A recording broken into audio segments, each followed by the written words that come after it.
You're good to go. Thanks, Jesse. One small flag. Looks like Tamara is in the attendees and not the panelists. Yeah, no, I got her. Awesome. All right, we will get things started. So thank you everyone for joining. This is the March meeting of Manhattan Community Board 4's ACES committee. We have a couple of things on the agenda tonight.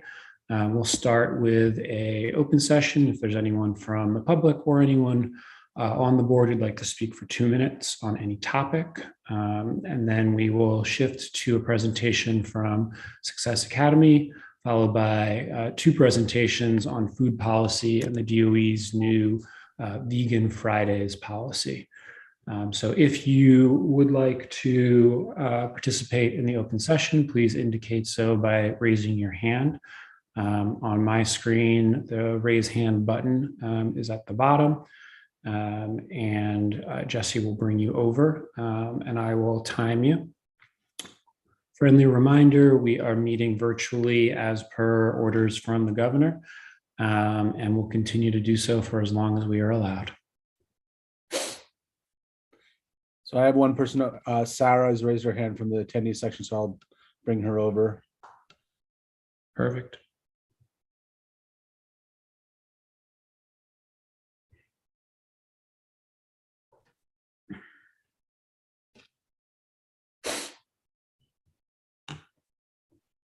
Sarah, are you with us?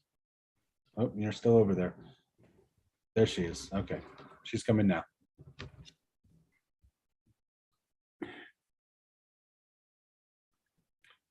Hi, Sarah. Thanks for joining us. You got 2 minutes from whenever you start talking.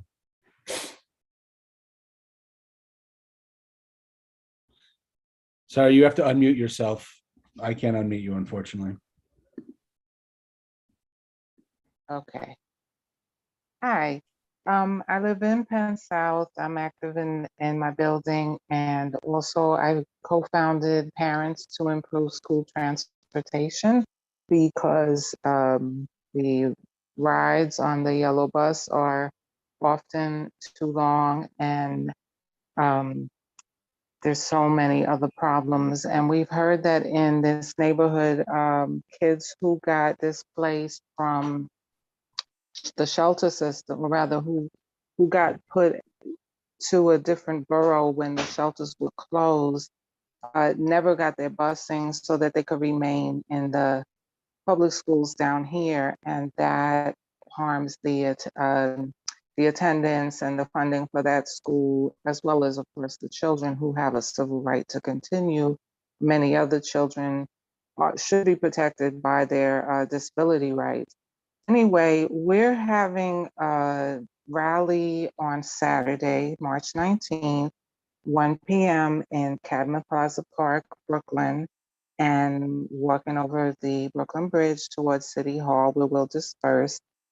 So everyone's invited to learn more about this issue by coming or by contacting pistnyc@gmail.com. And we, together with some of the parents from District 1 and 2 are interested to present further about this issue in case you want to support our School Bus Bill of Rights campaign for the November ballot. That's it, unless you have a question. Thank you, Sarah. Really quickly, does Jesse have your contact information? I have it because she registered for the event. So Sarah, I definitely have it. We can follow up directly.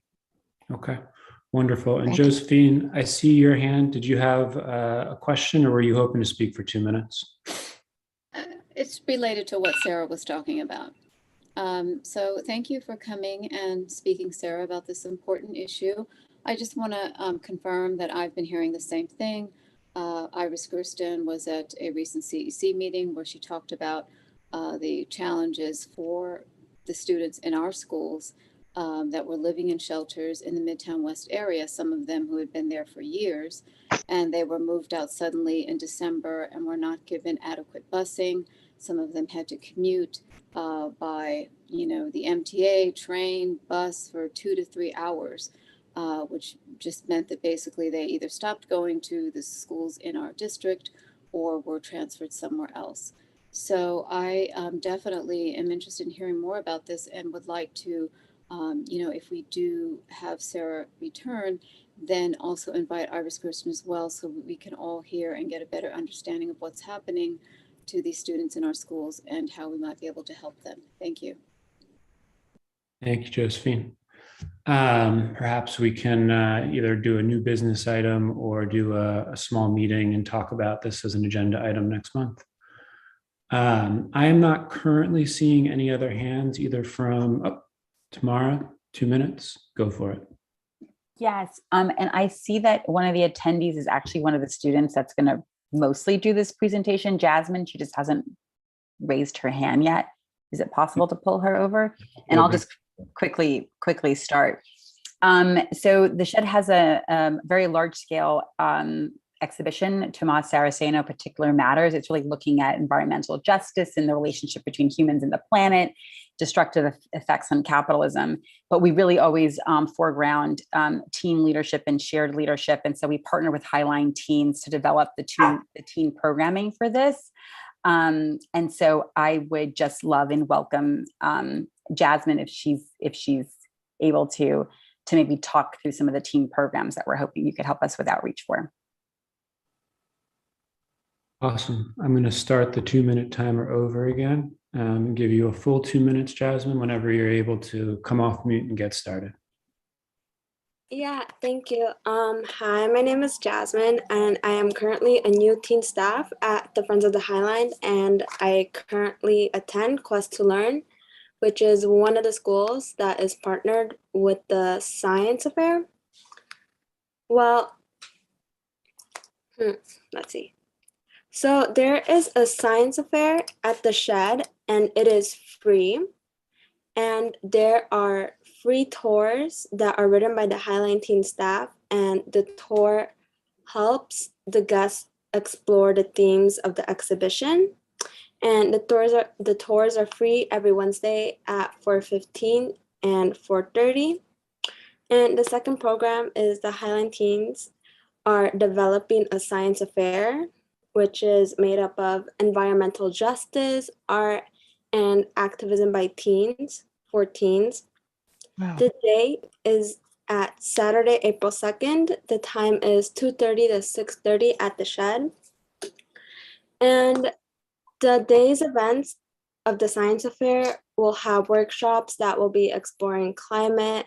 Science fair will have the tables with workshops, that there will be exhibition tours created and led by the teens, a series of panels and speakers. There will be DJ, live music, dance, poetry, and art making. And some of the local partners include Quest to Learn Middle School, James Baldwin School, Humanities Preparatory Academy, DYCD, NYPL, and NYCHA. And thank you.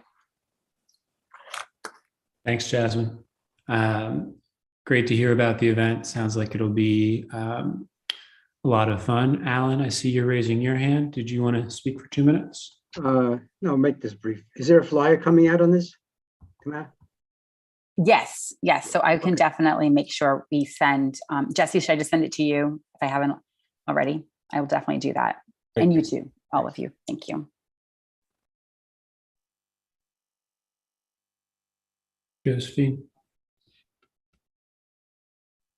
I think you're still on mute.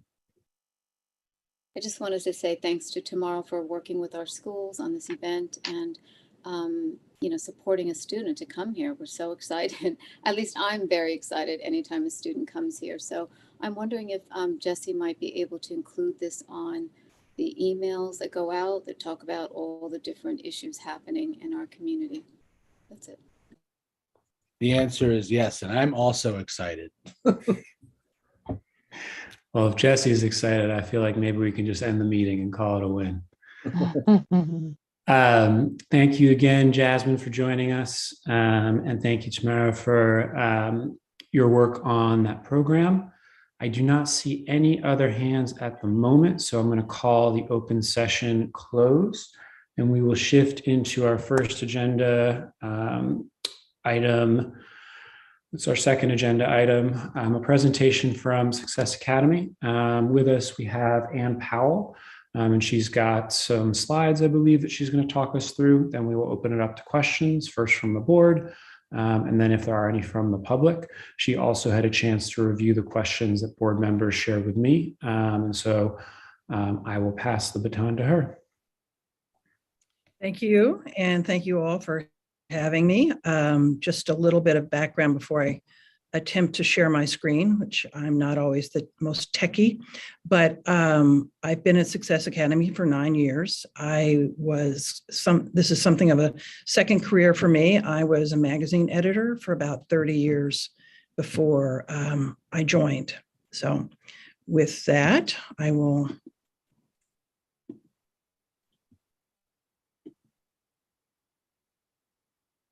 Can everyone see the screen? Great. So Success Academy, many of you may know, but it opened in 2006 with one school in Harlem, 145 kids. And we are now 47 schools in 4 boroughs. That's 3 elementary schools, 15 middle schools, and 2 high schools. We're expecting to open our 3rd high school. Sorry? Can everybody else mute besides Ann so we don't have any feedback? Thank you. Thanks. I thought I was hearing a question. So we now have 20,000 scholars in grades K through 12. About half of our staff are of color. We're roughly the size of the 5th largest district in the state. And as of the 2019, the last year that we participated in the state exams, we were the #1 entity in terms of academic achievement. We've had 4 classes graduate, and 100% of the kids have been accepted to school, to a college or a university. So I thought it would be of interest to just show you the demographic breakdown of the 20,000 kids that attend our schools. As you can see, the majority are Black and Hispanic, with relatively small numbers of white, Asian, and other demographic groups. About 78% of our kids are low income, 14% have special needs, and 7% are homeless. So the schools that occupy your district, there are actually 4 schools, but you may think of them as 2 schools because they occupy 2 buildings.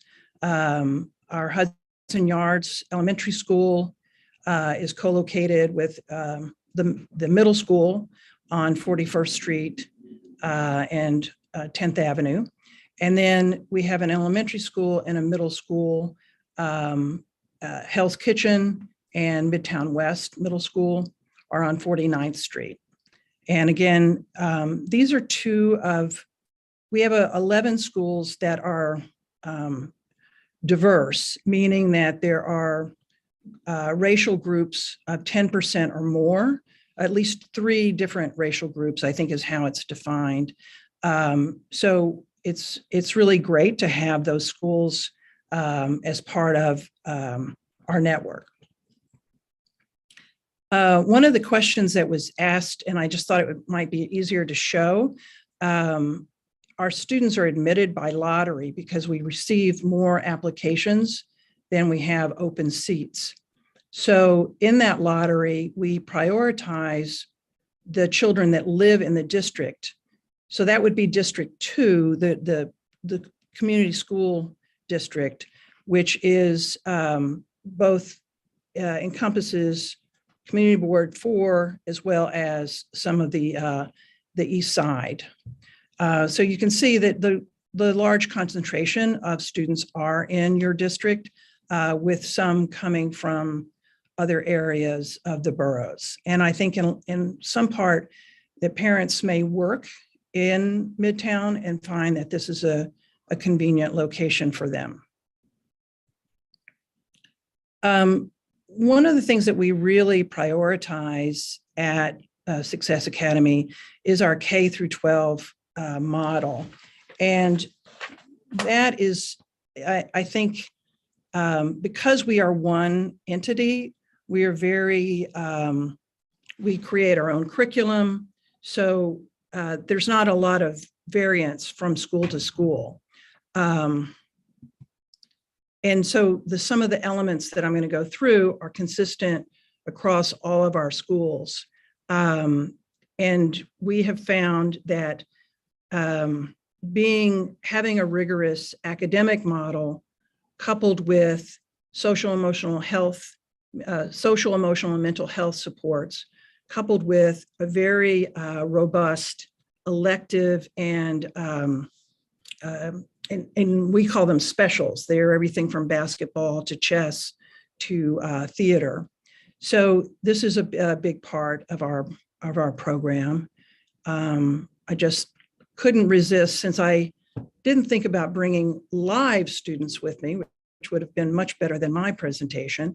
I decided to throw in a few photos. This gives you one of the things that we are intent on is not only closing the achievement gap, but closing the opportunity gap.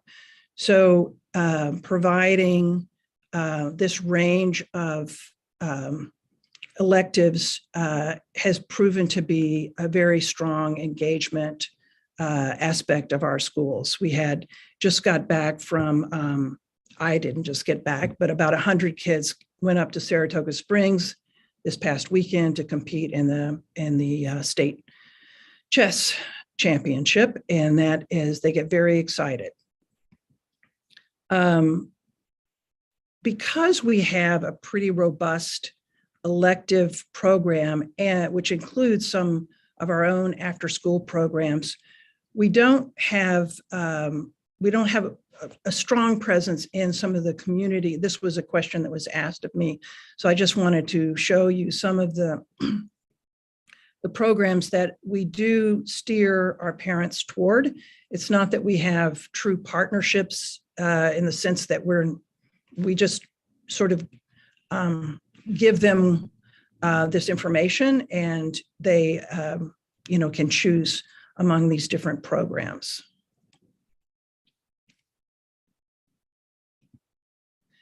The rigorous academics, as I said, the K through 12, our elementary schools go from kindergarten to 4th grade. Our middle schools are 5th grade through 8th grade, and then high school 9 through 12. It's a little different than the DOE model in the sense that the middle school starts a little earlier. We have had our 8th graders take and pass 4 different regions before they graduate, and we've had very good luck in terms of preparing them. This helps in terms of high school because they're able to take some of the more advanced math and science courses. And then I thought I would just finish with a little glimpse. These are kids who graduated last year.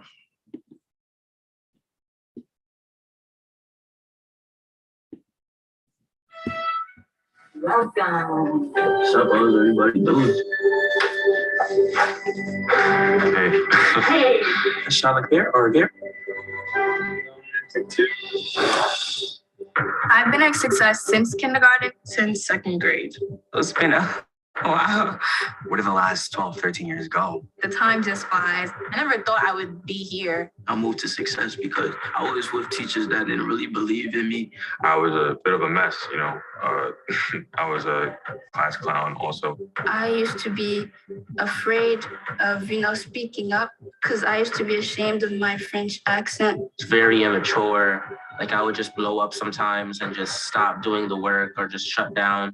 I think Success's way of doing things definitely prepared us and added a level of maturity. At Success Academy, try is one of our actions. So even if it's hard or you don't really understand, you're gonna keep going. It's not meant to be easy. You're gonna develop a really strong mindset. Just hold on, it's gonna be okay. It really taught me how to manage my time, when I should do work, and how to balance extracurriculars. Knowing when to ask people for help is very important. And I learned that during quarantine, that it's kind of hard to do by yourself.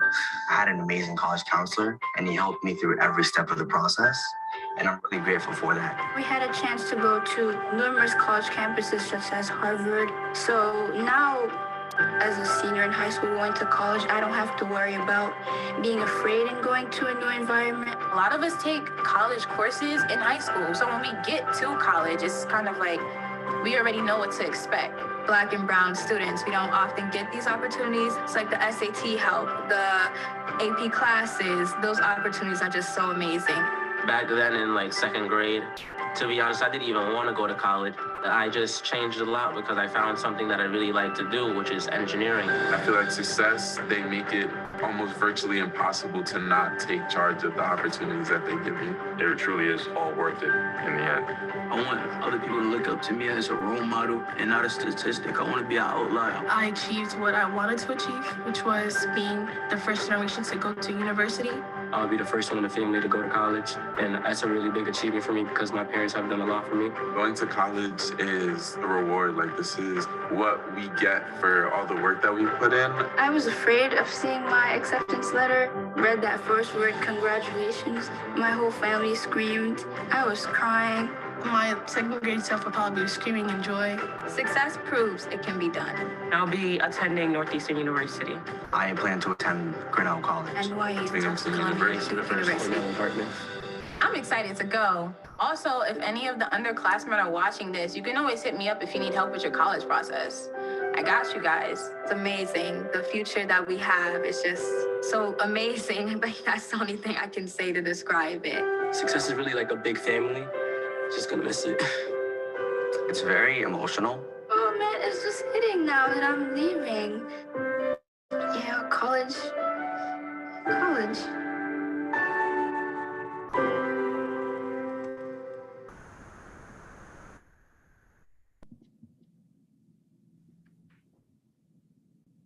Thank you for the presentation and the video, Anne. We'll open it up for questions. First, if there are any from the board, then if there are any from the public. Any questions for Anne?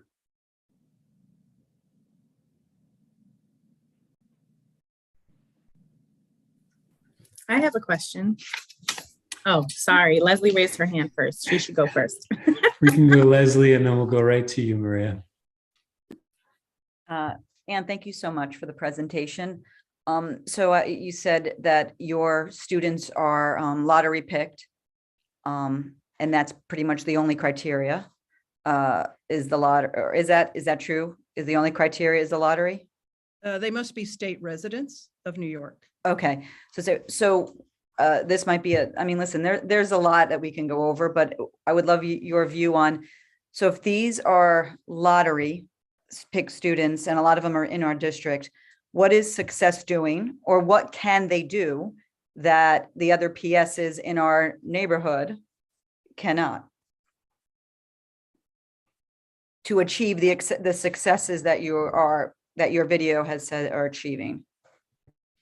Well, I'm not an educator, so I don't know that I would be qualified to, make a statement about what we do and what other schools don't do. I mean, we do have our own curriculum. We do have a different school model. So everything from the kids wear uniforms. We're very upfront about that. We have, we have a day, even our instructional model, I think, is probably different from what I have. My two sons who are in their 20s now, went to both public and to one private school. And I mean, the day is jam-packed for kids, and it's very, I'm going to say busy, but it changes a lot. So they have a lot of variety, and it's very hands-on. So like science 5 days a week, starting in kindergarten, is very exciting for kids. They get to do 100 experiments over the course of a year. And, I think that that's part of it. But I think also, we have 1,500 books in a kindergartner's class. So they get to choose, from all of those books. And I think we just prioritize certain things differently. I think that may be the most, my layperson's explanation. I don't know if that's helpful, but. Thank you. And thank you for coming tonight. My pleasure. We're going to go to Maria and then to Alan. Hi. My question is, I saw that you, on one of the slides, it mentioned there's 14% of the students or scholars have special needs.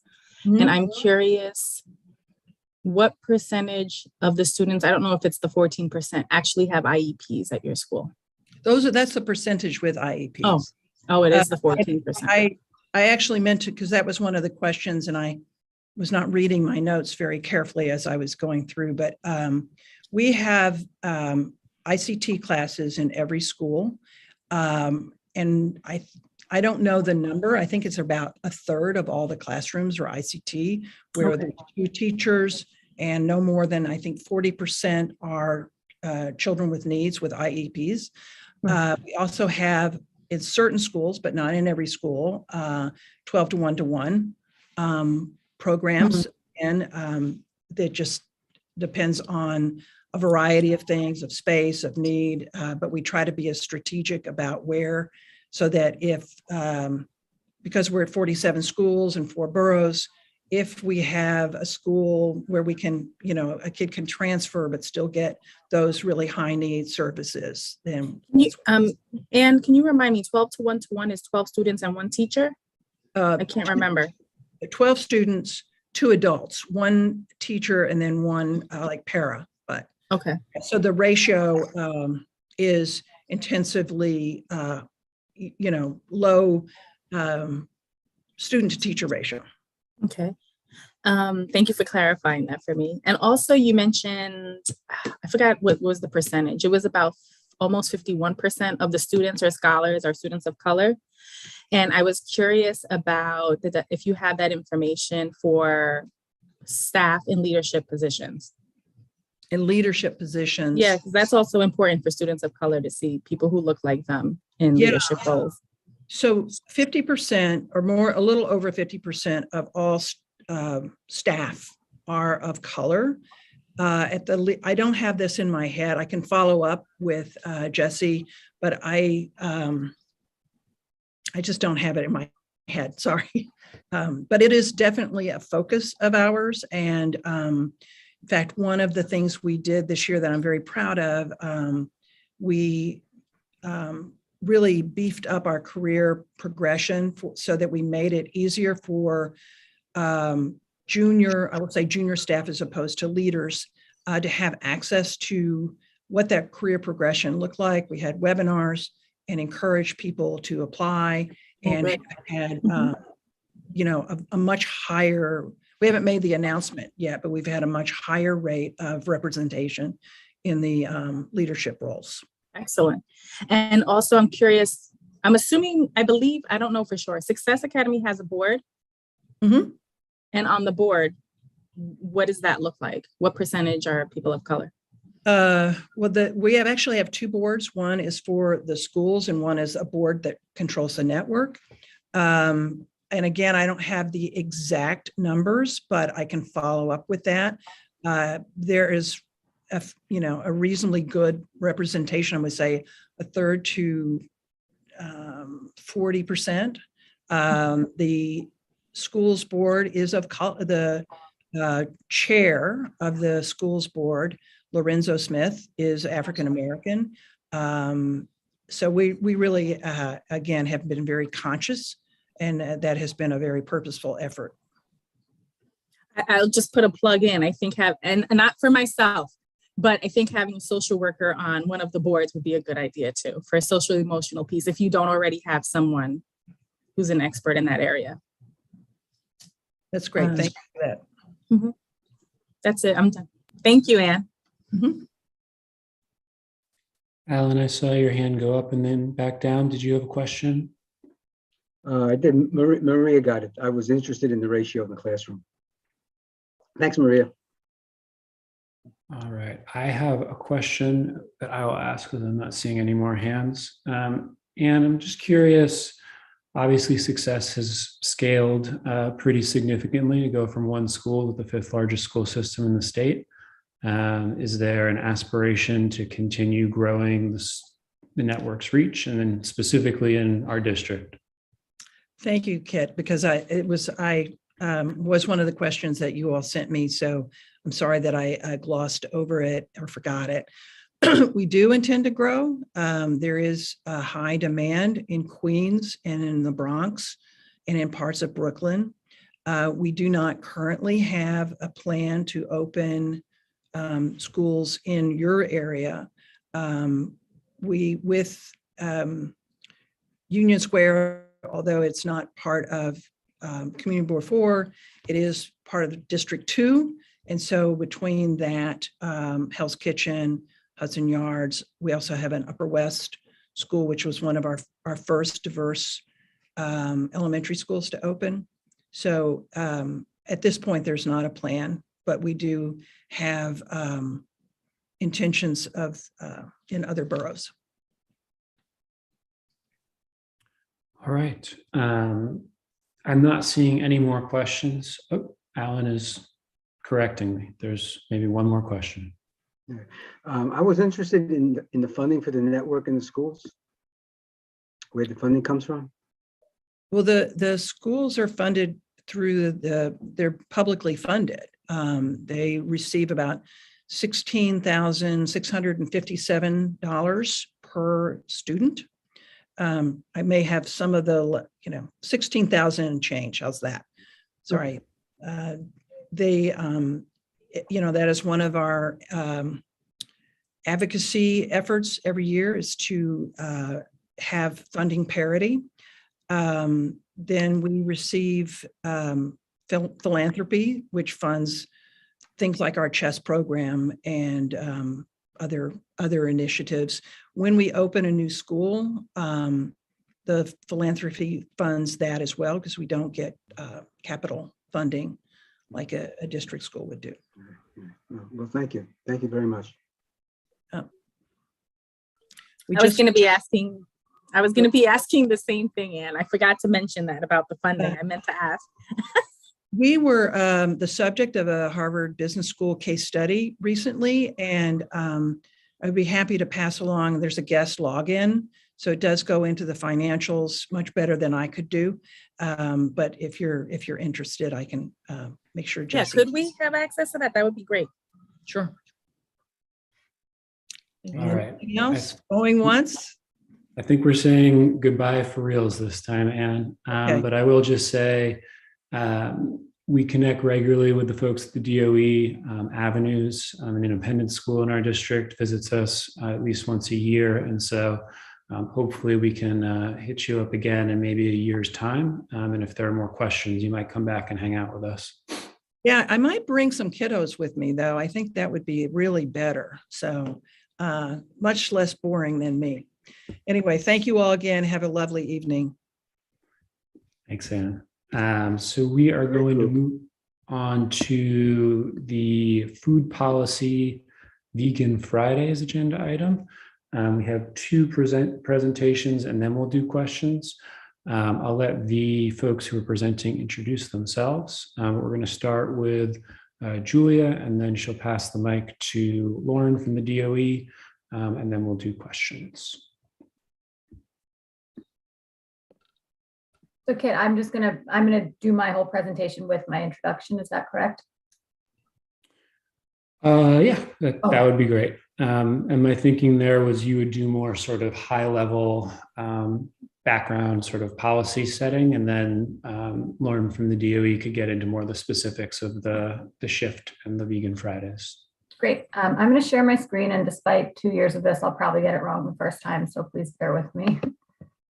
Okay.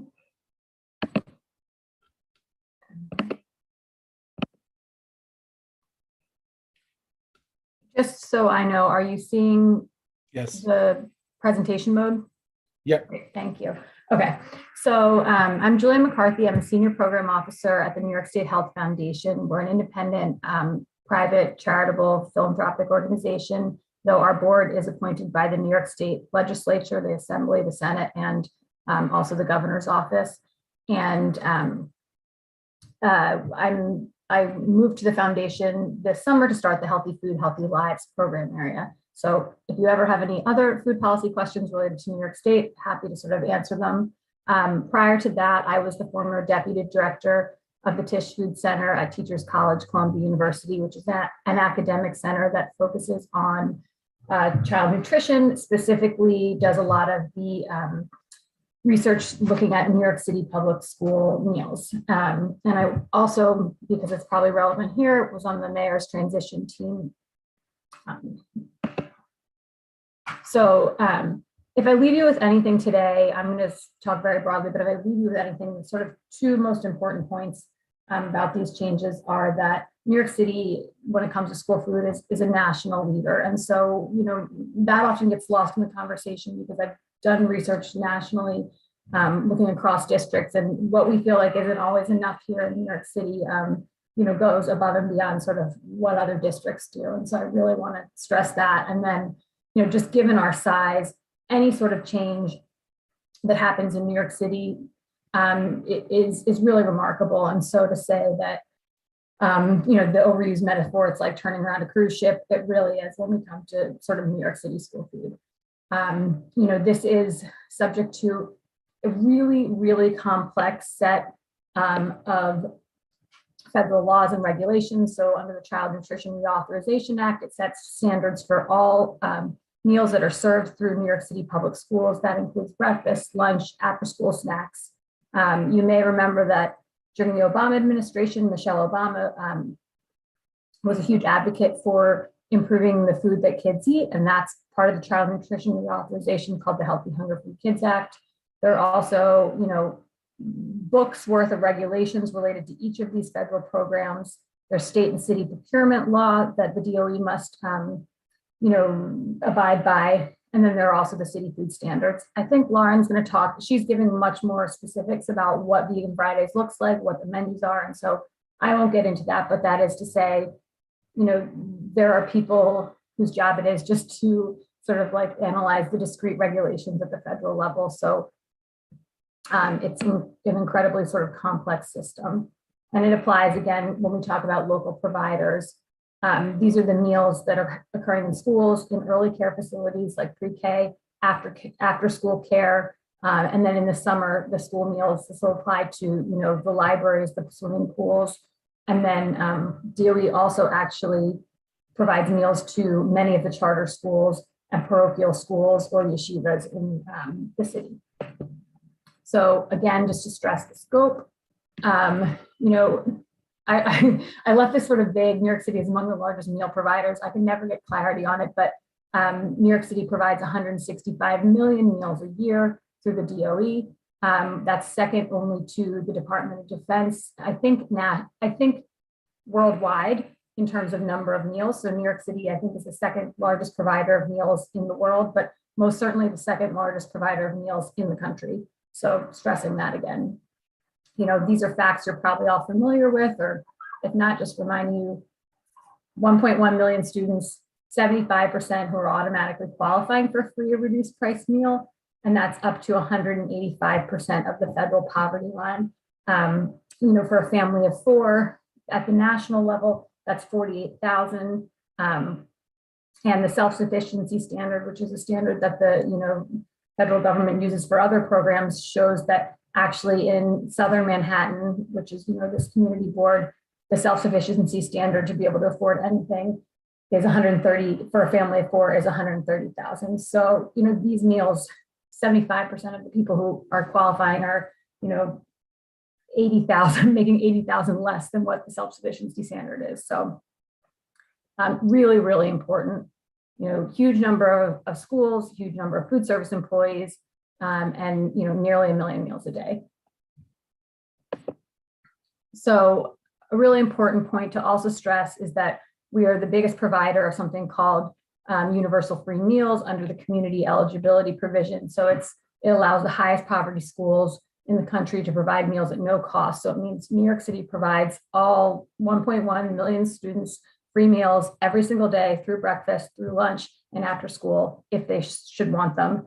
And it's really, you know, radically changed sort of the way the rest of the state approaches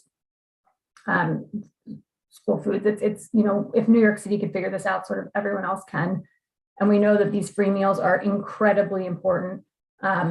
Studies have shown that they improve academic performance, they improve behavior, they reduce stigma, they increase school climate scores, and they also really importantly increase participation in school meal programs. And these are programs that teach, you know, kids lifelong habits. And here we have a picture of a student who is involved with the Lunch for Learning campaign. And this is run by one of the predominant advocacy groups in the city called Community Food Advocates. And they actually, New York State Health Foundation funded them to run a campaign to get these meals. And so I want to say, like, when we talk about school meals, there's often this sort of negative rhetoric around them. And I know there's been a ton of controversy around the change.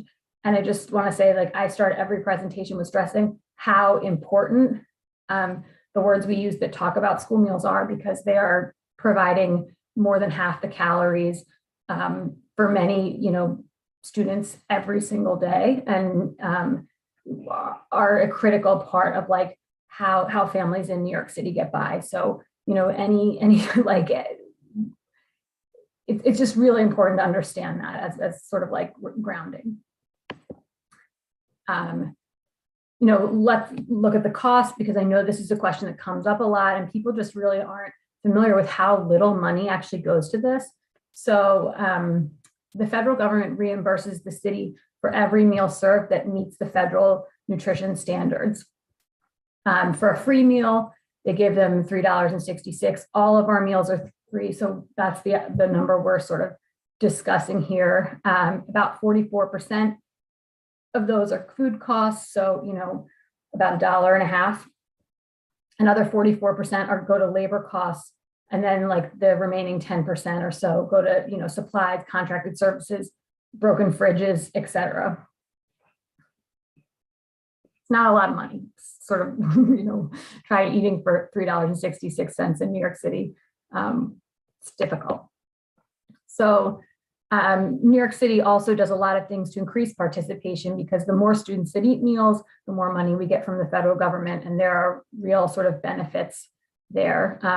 As you already know, there were meatless Mondays, and that has been in place now for a while. There's New York Thursdays, where we try and you know, highlight foods that have been purchased locally, and there already were several vegetarian schools in excuse me, several vegetarian schools that were operating in the district.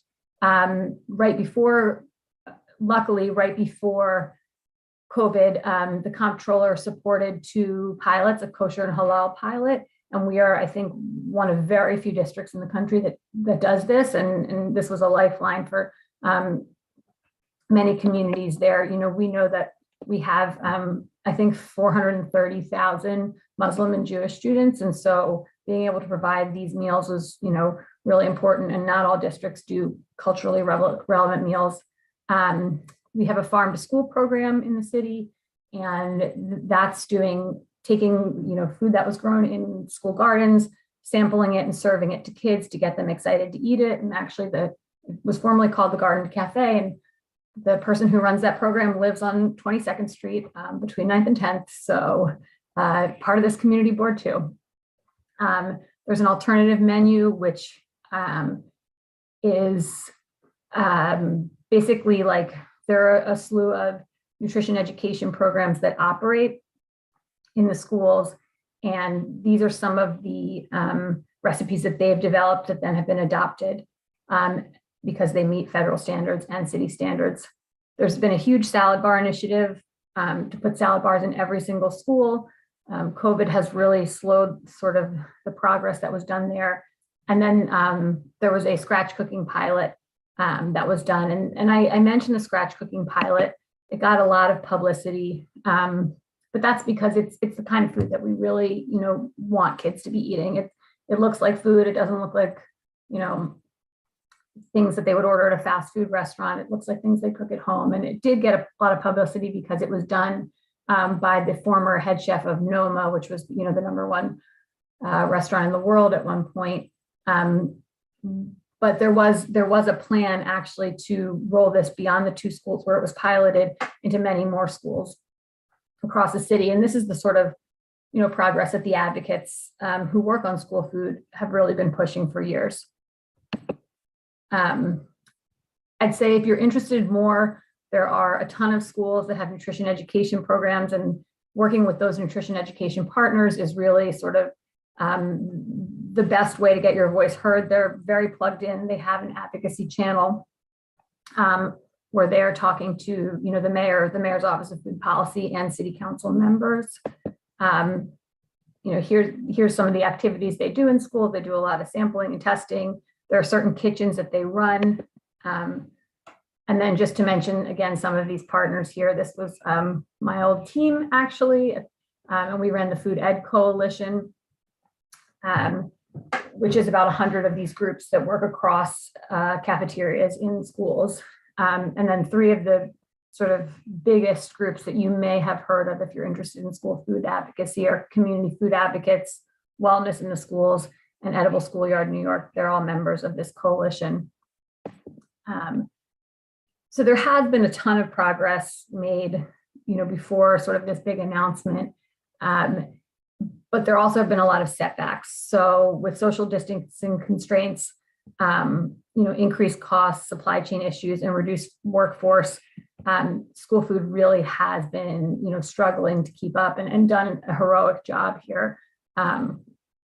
I think right now, to give you a sense of sort of like how overworked they were, they're asking for, 60 new managers to oversee at the district level the school food. So rolling anything out when you're already 60 people, understaffed is quite a huge problem. And so on one hand, it's very impressive that they were able to work, able to roll out Vegan Fridays. But on the other hand, there's still more questions to be answered. We know that school food orders puts in like sort of their bulk orders over a year ahead of time. So they could only be creating vegan menus from lists that were from supplies that had been purchased already. So sort of, back end ordering, I guess. And I will say, I was on the transition team, I knew about some of the other, food announcements that have come out, and I did not know that Vegan Friday was coming out, nor did sort of anyone else on the transition team. So I don't, just saying that so you know that.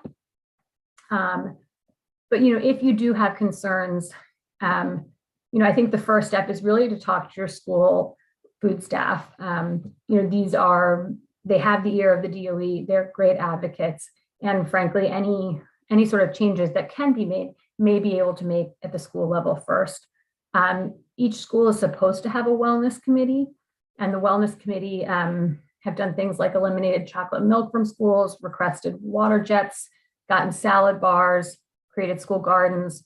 So if you're just looking to work on the school level and you don't like what you're seeing when it comes to Vegan Fridays, that's an option. As always, talk to your elected officials. I think they're hearing a lot about this, but the more they hear about this, the better. And then finally, there are a slew of state bills that can really help get more money for the school meal program to improve the quality. And I think when we talk about sort of like, and we see the pictures of what many of the offerings were on those Fridays, people are surprised. And I think that's because there really aren't that many options when you're paying so little for school food. And so the more, there's a statewide campaign just announced on Friday for Healthy School Meals for All. So that's expanding that community eligibility provision that we talked about. That means more money will come from the federal government into the state and then into the city to support school food. And then there's also a farm to school bill, which will get more money for sort of fresh fruits and vegetables, New York dairy products into the schools. And the more money they have to support these meals, sort of the better the quality is. And research shows that time and time again.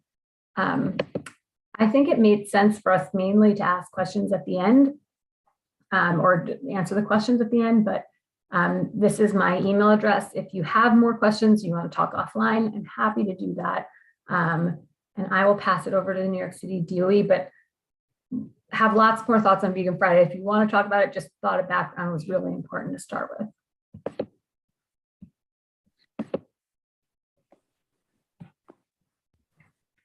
Thanks, Julia. Lauren, are you able to share your screen? No, I'm not able to share my screen. I have a couple of other colleagues with me. I have a Brittany Garcia, a Gregory Harris, and a Nicole Scarangello. I don't know if you're able to bring them over. I myself am the District 2 supervisor. I usually cover the east side, but I'm currently covering both the east and the west, so here I am. Miss Brittany Garcia is the assistant supervisor on the east side, and Mr. Gregory Harris is the assistant supervisor on the west side. Nicole Scarangello, who's also with us and will be actually the one doing the presentation tonight, is from our food and menu management department. So if we can bring them in so that they have access to speak, that would be ideal. Lauren, do you hear me? Yes, I do. Hi. I'm just on the move, so I'm not going to be able to share the presentation. That's what I shared with Jesse earlier. If somebody could pull it up, I will be able to just kind of go through it, but I won't be able to pull it up. Sure. I can do that if you guys just give me a moment. Why don't you guys start Oh, talking, thanks. and I will pull up the presentation that you sent. Thank you. No problem. And just Don't on wait my on me. end, You keep on going though. is it helpful to change the name, Jesse, or not a big deal? Well, I can change it. Give me one moment. Or yeah, if everybody's on the move, I will change it. Thank you, Jesse. And welcome everyone from the DOE. We're glad y'all are here. Hi. Thank you for having us.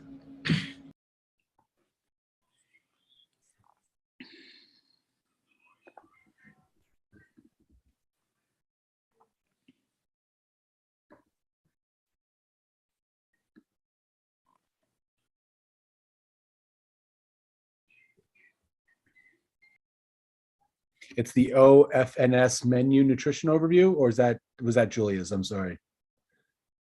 Oh, I believe that's, yes, that's the one.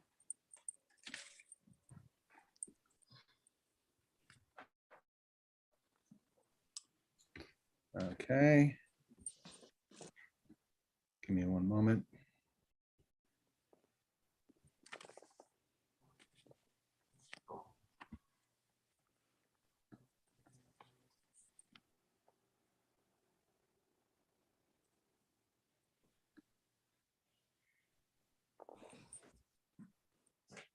No, you guys are seeing a Hans Hoffman mural, aren't you?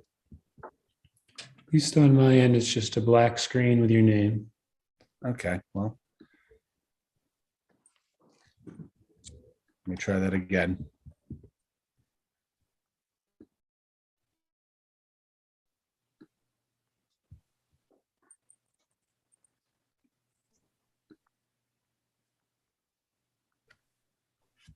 Better? Yep, I think we're in business. Y'all Okay. can start whenever you'd like.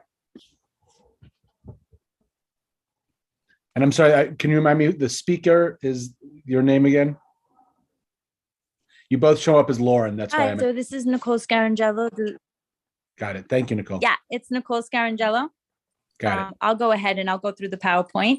How's everybody? I'm the Director of Menu Management for the Office of Food, Nutrition and Services, and a registered dietitian. Really happy to talk a little bit in regards to previously known as Vegan Fridays. A name that did come out officially is PlantPowered Fridays. So I will go through and tell you a little bit how we ensure that our menu nutritionals are met. Next slide. Hold on, I'm sorry. I got caught up here. Give me one moment. Sorry. I'm so sorry. No, it's okay. It's my fault. I was in the car driving. I literally just pulled up.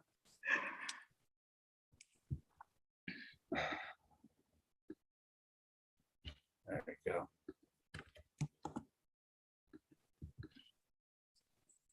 Go for it. Great. So, we do ensure that all of our meals are delicious and healthy and nutritional, and all of our meals items that are passed that do end up on the menu go through student taste testing. So you could just go through. I don't want you to stop here. So just a little bit how we ensure that menu nutritional standards are met. We have the federal government, that is the USDA National School Breakfast and National School Lunch Program. That is a weekly meal pattern of nutrient standards. So that specific standards, it's going to vary by age group, and that is looking specifically on meal components. So when we talk about a meat alternate, a protein, grains, vegetables, fruit, milk, we have to ensure that we are serving a specific those items each day. And then there's specific nutrients that are focused on when we create the weekly meal pattern. And that so our fat. Do you want to go? Could you go back? It went. Sorry. It's okay. So that's our federal guidelines that we have to ensure that all our meals week. And that is basically, even though we look at that daily, that is checked off basically on a weekly requirement. Then we have the New York City Food Standards. And the focus basically on the New York City Food Standards is going to help us ensure that our nutrient standards for a specific item are met. So if we're going to procure a new item into our product basket, we're going to want to make sure that that has a certain amount of, cannot exceed a certain amount of sodium, cannot exceed a certain amount of sugar, a certain amount of, saturated fat, whatever it is for that specific item. If there's a nutritional requirement, it is the New York City Food Standards that are helping us ensure that standards met there. So I just happen to use a chicken tender, for instance, where sodium cannot exceed 480 milligrams, saturated fat cannot exceed 10% of total calories. So that's an example of a specific requirement at the product level that helps us build our weekly meal pattern. And then we have the OFNS prohibited ingredient list. So every item that comes onto our menus has to ensure that it meets our prohibited ingredient list. And it's extensive. That is available online. I think I have a slide on it too. And then we have specific, then there's unique characteristics for each item. And that's when we have a specification. And that specification using chicken tenders, again, it could be that there's no, and it is that our chicken tenders have no, call out no antibiotics ever, humanely raised, and 51% whole grain breading. So this makeup, kind of starting from the item level and the procurement, helps us to ensure that we are meeting the federal weekly guidelines as well. Next slide, please. This is a great little resource that is available online too. It is on the DOE site. It's just showing up on top how the breakfast and lunch have specific meal components, which I was just speaking about at the USDA federal level. And then as you go down to the right is the New York City Food Standards that will have the specific nutrients for particular items. And to the left is the USDA federal standards and the breakdown by grade and items. So as you could see where calories are, you would have K-8 and, high school, and that grade range would have specific calorie requirements and sodium and saturated fat and total fat requirements as well. And then as you go down, there's just, that's just giving you general examples of OFNS standards that, that have to be met on the specification level. Next slide. So what I have here is a sample of a K-8 menu. And what it's basically showing is if you had a veggie taco versus a black bean and plantain rice bowl versus a hamburger, what that's going to look like for the serving. And then what you're going to look like in regards to calories for that specific day. So as you see, as you look from one day to the next, the total calories, the sodium, the total fat, and the protein are going to average out for the week to help us meet our requirements. So while one day might be a little bit higher in sodium and the other day a little bit lower in sodium, when you have to meet the sodium requirement for the week, this is how it's being evaluated daily, each day, specifically daily. And when we're just, here, we just happen to be looking at a plant-based item versus a vegetarian item versus a meat-based item. And, the caloric ranges and the protein ranges are, they're not so far apart. They're falling within a certain percentage where we know that we're going to meet the average for the week. Next slide, please. And then here specifically, what I have is an example of a breakdown of a weekly menu. So the top is without a plant-based Friday. So this was taken from a previous menu back in September. And this didn't have, or I believe October.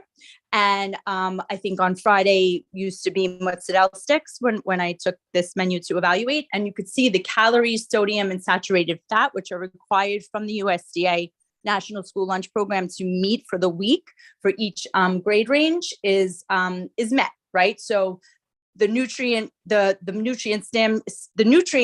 right, for the calories is 616, and it falls into the weekly nutrient standard between 600 and 650. The same thing with the sodium and the saturated fat.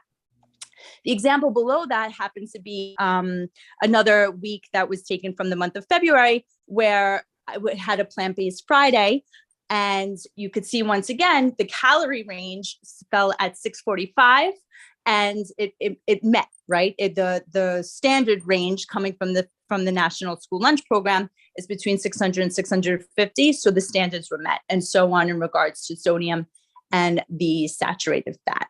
So this is just giving you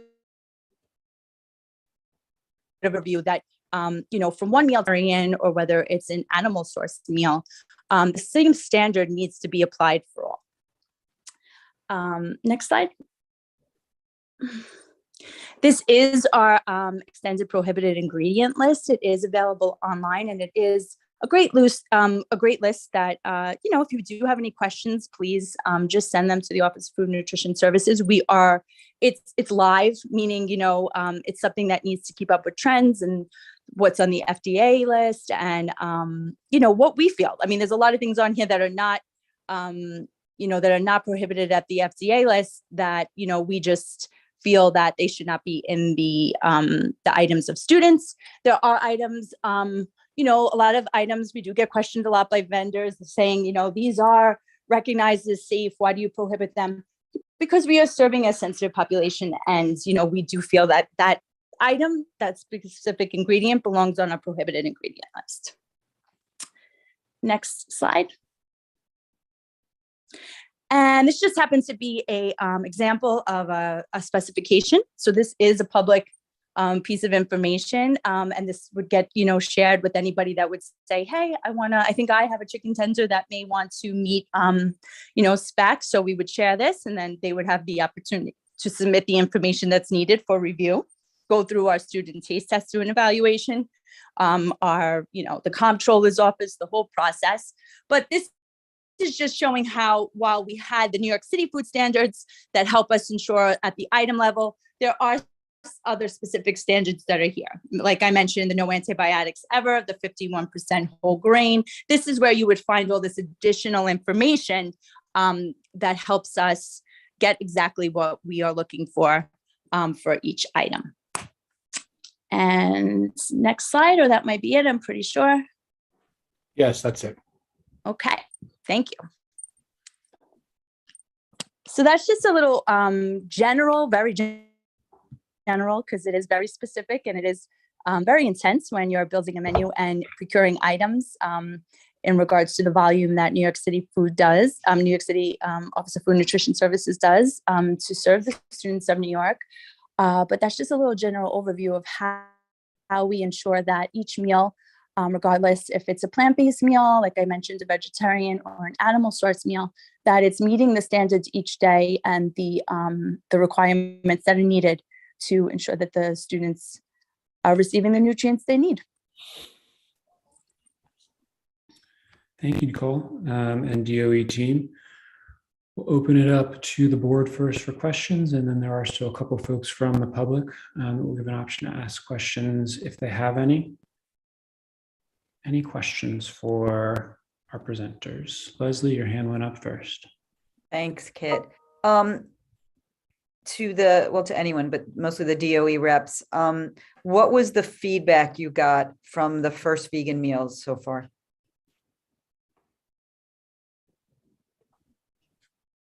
Because we saw a lot of pictures and the meals looked wildly different depending on who took the picture and what school it was. So I'm curious for the feedback from students and from the administrators. So this is going to be, a continued success throughout our meals, our menus. We actually began with this initiative in the beginning of September before all the supply, or while the same time the supply chain issues were beginning to happen. And the real incentive was to start to gravitate and meet the New York City food standards that are going to, ask for the reduction in the amount of cheese that's utilized as a protein each week, and to increase the plant-based items, specifically a scratched plant-based item onto the menus. So this kind of came out in September. All the menus were identified from the beginning of September with either, if an item is vegetarian, it has a large V. If it's a vegan item, it has a small VE. So that identification is, has been happening since September. And then we had all the supply chain issues. So, right now, between our staff kind of, being so short-staffed and getting back into the swing of, getting our items in and cooking, I think everybody's doing a really successful job. The students each week, we are doing items repetitive. So we do have a 3-week cycle. So we're not, we don't just do one thing and then not try it again. We give our staff and we give the students and everybody, a chance to see that item multiple times to get, acquired, to see if they want to take it, if they want to try it. So I think, even just from, the change of the menu beginning in February to now, we've seen some great success across the schools. We've all been out and about, all different districts across the city. And I think it's just going to, continue to grow in success. And we're going to continue to get new items in that are going to support plant-based menu items for every day. So thank you. I'm sure Lauren has some more to add.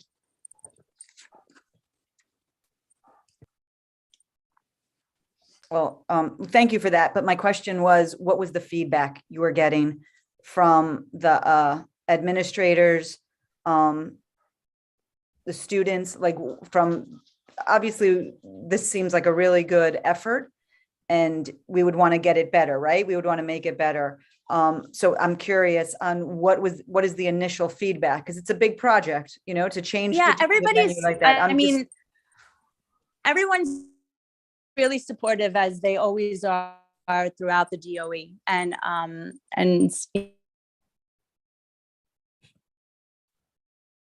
feedback and opinions and all. We always welcome all of that, and especially our customers' satisfaction and feedback too. But like always, the Department of Education is always supportive. Leslie, I would just add, so I recently joined a meeting that had a ton of sort of parent advocates and other students. And I think, the reaction as the press has shown has been very mixed, right? And one thing I will say that, sort of when I was laying the groundwork for that presentation, to say DOE is incredibly understaffed. right now. They've been working around the clock for 2 years. And so this is not, they have incredibly hard jobs. And we know from, studies that, that I ran previously, frankly, that oftentimes sort of the quality of the meal very much depends on where you live, just like everything else about the quality of, DOE operations and schools, right? Like oftentimes like in wealthier neighborhoods where the PTA is more active, the quality of the meals is better because there is a lot more pressure applied, right? And actually New York State Health Foundation funded a study very recently of sort of the COVID school food response and what was happening. And I mean, I was on the other side at the time running the study. And so I can tell you from both sides that we know that, people were incredibly grateful for the meals. And that's sort of like the most recent focus group data we have from parents. People were incredibly grateful for the meals, but the consistency really varied depending on where you lived. And I think that, I'm not DOE, but not being at a big city agency, I'm at liberty to say, like, it'd be a little more frank. And I think that, these are meals, like Nicole said, that were already approved at the beginning of the school year because they've been recipe tested, and they do recipe testing for a long time. And I'm not exactly clear because I haven't been thinking that precisely about it, but like I said, they order the food for the next year around now or in January. And so they could have only rolled this program out with food that was already sort of ordered, and already recipe tested. And I think the more pressure that parents apply, the more pressure that students apply, DOE really is usually receptive to that feedback and say, like, we want to see more variety, or we want to see consistent sort of rollout across schools. I think the better the chance the program has of being successful and achieving what it set out to achieve. So just, my questions are really in the framework, just to give some reference. I try and be meatless, and I try to have my daughter meatless. My husband is Irish, so he eats meat as much as he can. But anyway, we're here to advocate, for good programs. So it's just that we want to know, what can we do? Say we do write a letter out of here, or say we are going to advocate. It's not more of a gotcha mentality here. It's more of, what do we have to advocate for, the steps moving forward? Because you brought up a really important point twice before, just now, and then before when you were giving your presentation, that it's backfilling. These are not planned vegan meals or vegetarian even meals. It's kind of getting what you ordered and seeing what kind of fit the mold. So hopefully moving forward, and I guess it's the DOE, is this going to be something that is going to be expanded on? Or if you're ordering right now, are you guys setting up menus right now that will be more vegan or vegetarian friendly and won't be kind of just put together, but with a... Sorry, and Leslie, just to be clear, like, it's not just put together, there's like months worth of preparation, and right. Nicole can speak, this is her job, but like there's a ton of work put into it, but it's... So I'm sorry. So all of these items, these featured items, because we do have daily options that are also offered, multiple daily options that are also offered along with the featured item each day, have been on the menu before. So our veggie tacos have been on the menu before. They actually, were part of the Meatless Monday when it came out, and it's been on a vegetarian menu for some years. So the veggie tacos have been on the menu for some time.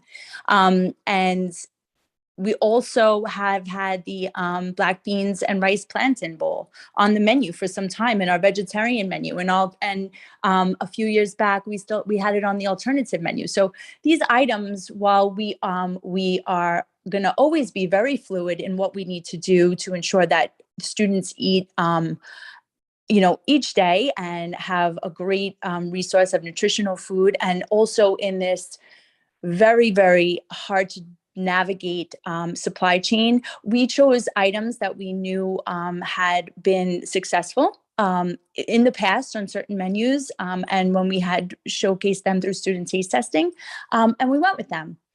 And we know that we do need staffing is definitely an issue out there, which we talked about a little bit, and we have some really great initiatives coming up in regards to getting some of our cook camps back into place and, our cooks with some additional cook training, which they just haven't had over the last couple of years in regards to everything happened in the pandemic. They've been in such a mode of just to make sure the community ate. So we really are looking forward to getting that back to them. And, I'm sorry, when you say cook training, you mean the actual cafeteria workers? Yes, yeah. Okay. So they've just been in this mode, in a sense of feed the community. Let's get it done. Thousands of meals in some places produced, and with the we can't wait to help. We can't wait to fulfill so many open positions in supporting that, and to get them the additional training with our partners again, and supporting that, and also new items, right? So we are looking forward in procurement in regards to how could we help support some of these days with additional vegan and vegetarian plant-based items that maybe, there's an option, right? So we have a veggie taco that's served that day, but we also have a vegan burger, for instance. So all this is happening, like I said, we didn't just throw it together. Sometimes we wish we could, but we can't. We can't just, it is something that had been tried before, had been planned. We knew that we had the supply. We knew that we were going to meet the nutritional requirements. We knew that we had the staffing to do and to get out the meal that we needed to, and to also start something up. And I know sometimes, right, it's like, all right, we plan, and this will be the perfect time. And then sometimes you're just like, all right, let's go for it. And it kind of all happens that way. And like I said, PlantPowered Fridays are here to stay, and they are going to just grow and become better and greater. And we look forward to getting the students' feedback, as always, and really just starting ourselves back up in some type of normal capacity. We just got approval from the DOH yesterday that we could start salad bars back up again, self-serve salad bars. No more you have to have a school aid. No, that we could set them up, just the way we used to have it. The student could go up, we maintain it, the whole, so. And that's all schools? That's yes, all schools, we just regardless got of the approval. PTA? Okay. Of course, there's always be some restrictions, in the past there have been some principals and PTAs that did not want salad bars. So, that might still be in place, and it may take a little bit of time to get things going, meaning, just making sure we have the staff at the school to support it and prep it and all that, but just the clearance from the Department of, from the DOH, just to say we could do this again. Our salad bars were great. This will just help this whole initiative move forward.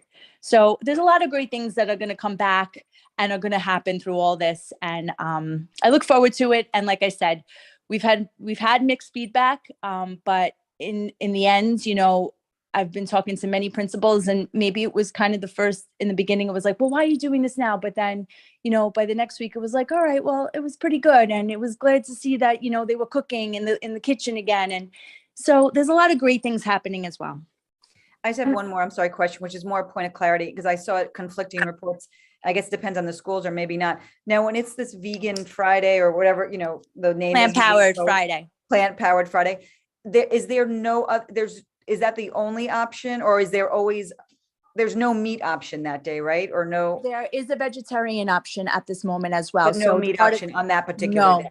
No meat option, like the Monday as well.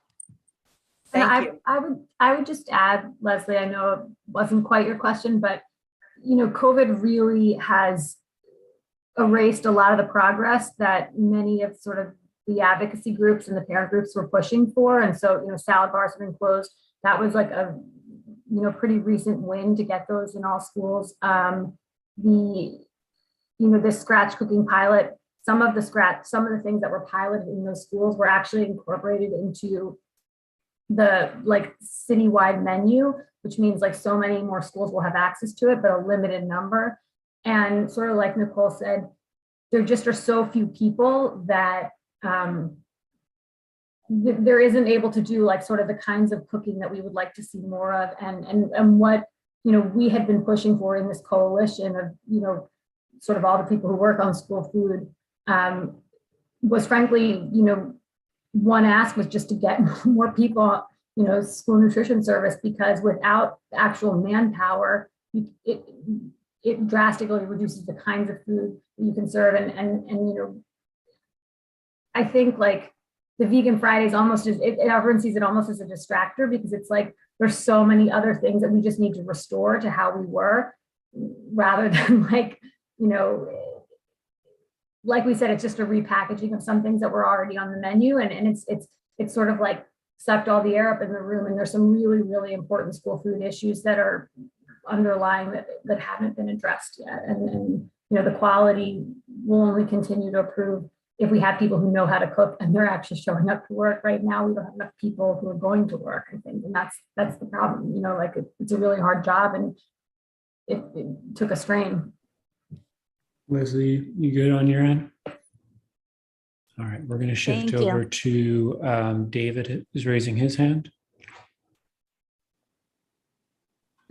Hi, yeah, I mean, it's funny because I remember when I was a kid, which was when the dinosaurs were around, I was actually scared about lunch aides and the people who fed us. They were like screaming at us. And they were like, it was crazy, even in junior high school. But I just wanted to let you know that I'm very happy and admire the job that you all have done, from feeding kids that are less fortunate, and also the at least twice a week, the vegetarian or plant-based food. So I just wanted to let you know that I'm very happy. I don't have a kid in school, but I'm just very happy. I think it's good for the way for the future.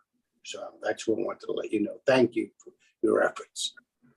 Thank you. There aren't any other questions. I do have a question, which was touched on a little bit, but full context, in a former life, I was an elementary school principal, and we had what I thought was a really good food vendor, Revolution Foods. And a big thing that they emphasized was, in addition to healthy meals and sort of education around nutrition, locally sourcing ingredients as much as possible.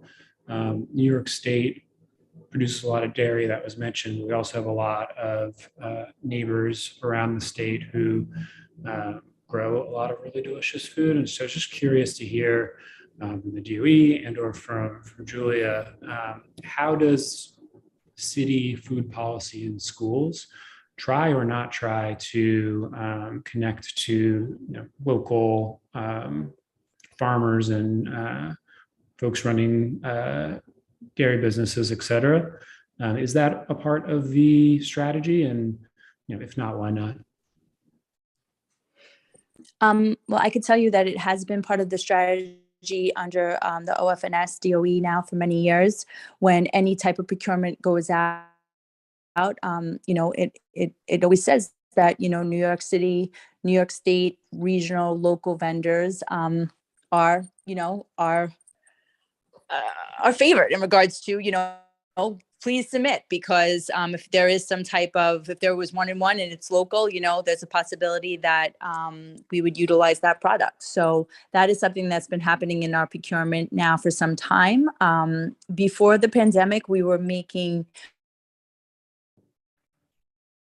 urban farms and getting them part of the procurement system, right? Because that's kind of where the challenge comes in. We have this large, very complex city procurement system, and then you have maybe just a small, vendor, and how are they going to become part of that procurement? So a lot of it's been educating, and working with our contract management unit and doing work with the Good Food Purchasing and other city agencies into how we're really going to put together these processes so that from all different sizes of procurement, that you could come into our system and support, the city. So it's something that we are working together with other agencies, and it's going to have a lot of focus going forward over the next couple of years. And, we already do support a lot of fresh produce. We have a large spend through our DoD program that we try to feature New York products, New York produce, fresh produce whenever we can, our dairy. And, we have our burger that's been New York now for a few years. We had a New York French fry that was on the menu. So these items, which were happening before the pandemic, we are looking now going into September, is there a possibility to get these items back on? Sometimes it's planning, right? So we might not see it in September, but maybe it's for the following year that, we can do a local potato again or something like that. So I'm sure that, you have more to add, but from our end, it's always in focus, never gone away. And it's just going to become more in focus. Yeah, I'll add, Kit. So actually at the New York State Health Foundation, we funded a coalition through the American Farmland Trust called New York Grown for New York Kids. And they have successfully advocated to get an extra 30 cents for every meal that includes 30% of New York State products. And that 30 cents when you're working with $3 and 60 whatever cents is huge. And one of the problems with that law, it's fabulous. It's a huge win, but only a small number of districts can actually meet that 30% threshold. And that's because when you look at the sort of products that we grow, we're a very like onion and potato and dairy heavy state. And so New York City DOE has actually been sort of like a member of that coalition and has been working with others to lead the charge to include breakfast counting. And so breakfast obviously is a dairy heavy meal. And so if breakfast were included in the calculation of 30% of the whole day, actually many districts, including New York City, might be able to achieve that 30 extra cents. The state might go broke if we did that, but they've passed a law that says this is allowed. So that's the goal. They won't actually go broke. I'm kidding, but it would unlock a huge amount of new money sort of for New York City DOE. We have also funded the Good Food Purchasing Program. So you may have seen that the mayor recently passed an executive order that asks the 11 food procuring city agencies to come in line with that program, and it's 5 values. So it's local food is one of them. A valued workforce is another, so that we know there's no slave labor in the food chain. That's very hard actually to do, but also there's collective bargaining for farm workers, which is a huge issue in New York, huge issue nationally. It also includes things like nutrition, animal welfare, and I always forget a fifth one when I'm listing 5 of them, but environmental concerns, obviously. Sorry, environmental. And the city is currently now has publicly committed to that and is asking that all sort of meals come under that good food purchasing. And at the state level, we're funding a coalition that's pushing for a change in state procurement law that will actually make it a lot easier for municipalities to buy from farmers, because it will sort of free up cities to be purchasing through the Good Food Purchasing Program, which is a national a national program. You mentioned Revolution Foods, and we have several groups like that in New York City, not Revolution Foods, but we have Red Rabbits and a couple other sort of like DOE competitors. And many of them work with the charter networks instead. They don't work sort of with the traditional public schools, but there are some fabulous examples too. And I would just lead by saying that New York City is actually also the founding member of the Urban School Food Alliance, which originally was like 4, now it's like 16, I can't remember, but it's all the biggest districts in the country. And that they take like collective buying power. And for instance, like we used to have styrofoam trays in New York City schools, and now those are compostable trays. And they were quoted at originally 11 cents per tray, and they got that price down to 4 cents per tray because they were working sort of nationally. And so New York City, a lot of what's happening and tested here, they share with partners through that Urban School Food Alliance. And that group has been really instrumental in advocating nationally for change at the federal level and like flexibility during COVID to serve kids meals. So, back to Leslie, what should you do? Like I would write and say, we applaud this effort. Like we like that you're thinking about sort of getting kids to eat less meat, and we want to continue to see it improve. But ask people in your own school, in your own district, like who are working in the cafeterias, like what they need to make it better. That's the best place to start, I think. One really quick follow-up, Julia, what is the blocker for some of these potentially like strong vendors working with the DOE? Is it mainly just this procurement challenge, or are they being forced to choose between charter and like district? Like why are why are good vendors not partnering with the DOE? I'm not the best person to answer that, but I think that the scale makes it really, really hard for them to enter. And so charter networks are often easier to work with.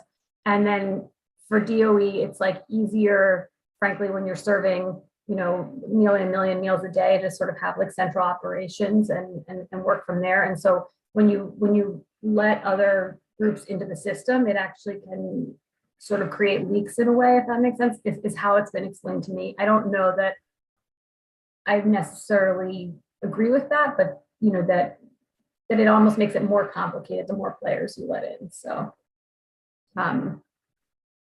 would also just throw that to the DOE team as well. I don't know if you all are familiar with Revolution Foods. I was a principal out in California, is where we contracted with them, but curious if you all have a point of view on if there are interesting vendors who are doing good work that you would like to have serving meals in DOE schools. What are the main barriers to those vendors successfully partnering with y'all?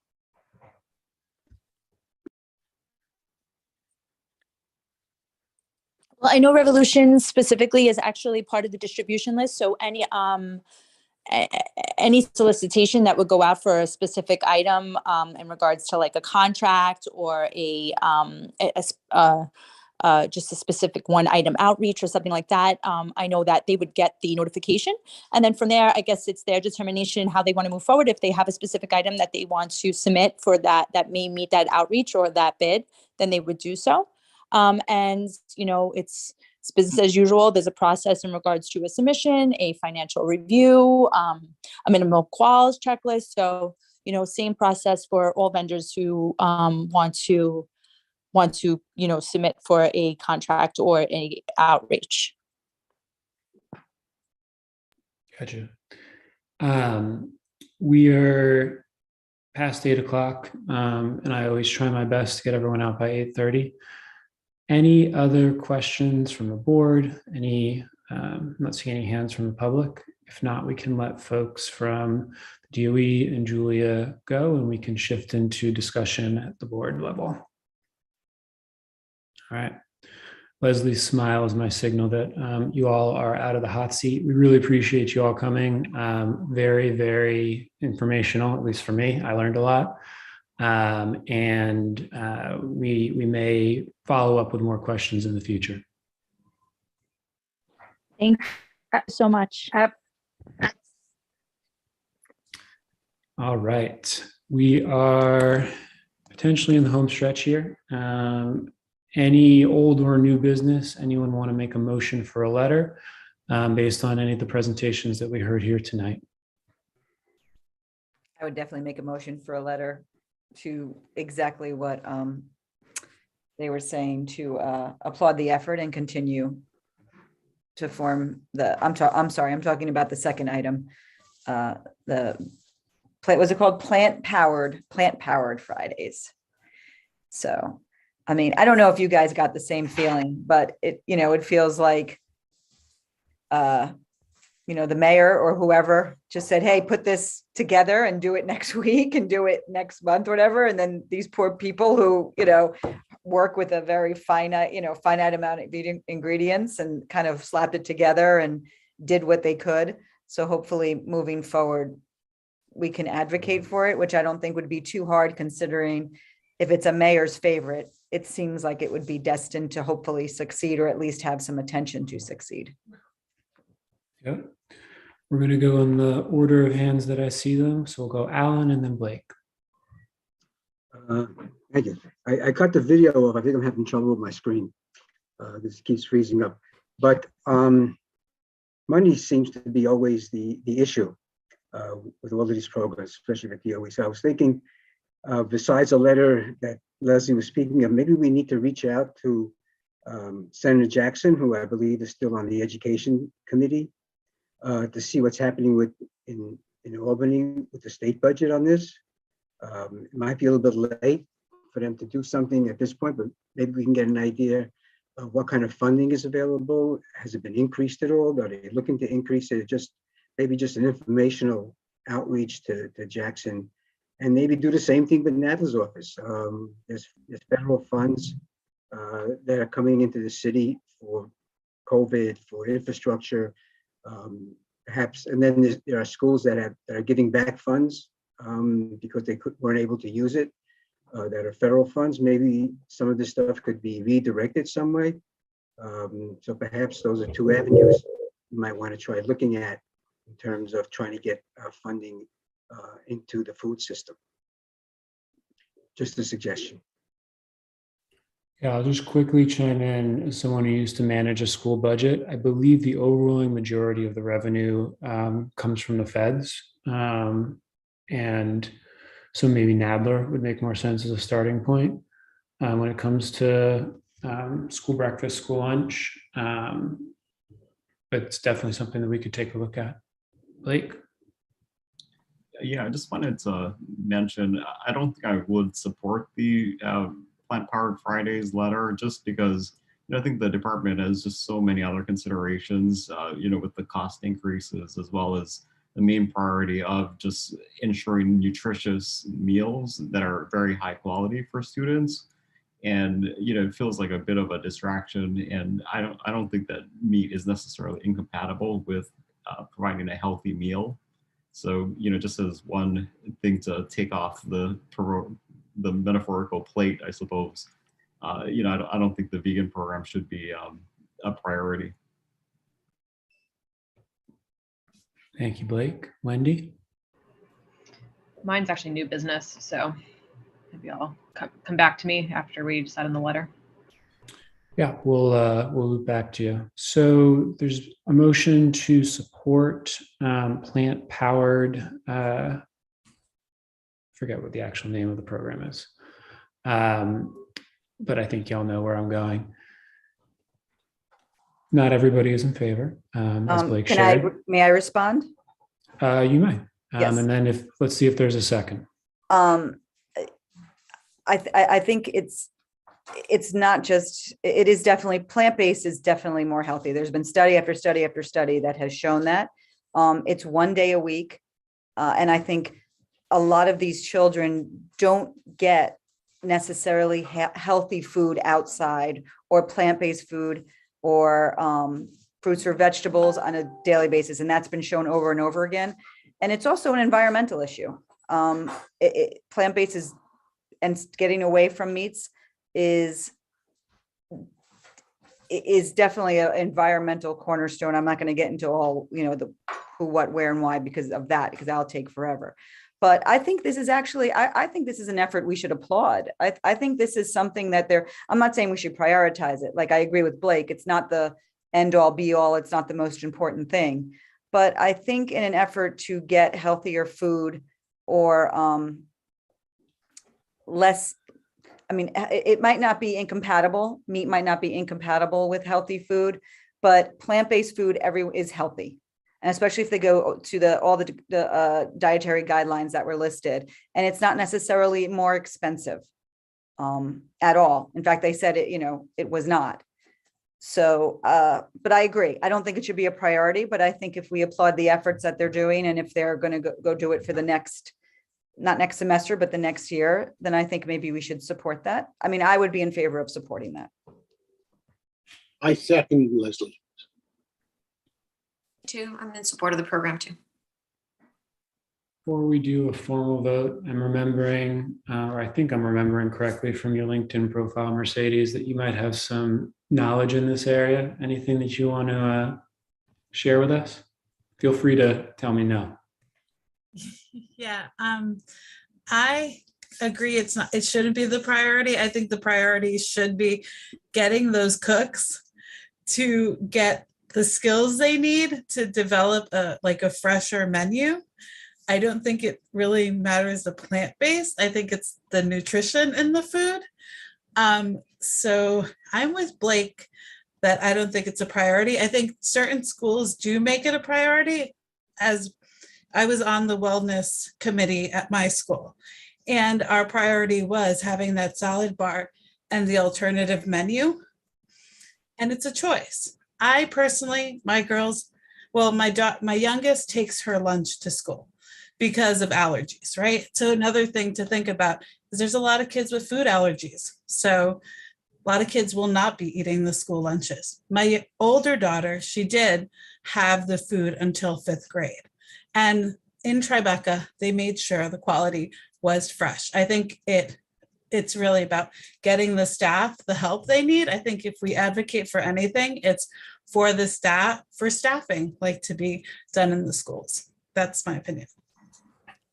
Blake, I was writing notes as we were going, and what Mercedes said, I thought that, or I was envisioning that this letter would include cook training, because they said that was really important to have this success, cook training, the locally sourced ingredients whenever possible. And I have your salad bar, that, you know, to hopefully move the salad bar portion along, because that happened in all the school. I mean, same thing with all the other schools. You know, my daughter doesn't have salad bar. That was a big deal. They could get, you know, when they could. Now because of COVID, they cannot. But I thought this would, or I envisioned this to be a more encompassing letter, including the cooks and staff training on that. I don't know, Mercedes, if that. Well, Blake has his hand raised. So let's go back to Blake, and then I'll try to summarize what I think this letter has in it. And Leslie, you can let me know if I'm right or I'm wrong, and maybe we can vote. Yeah, no, I totally agree with that part of it. You know, I think just resourcing the school cafeterias, you know, especially in light of the need for nutritious food on a everyday basis, you know, that's definitely something that I would support.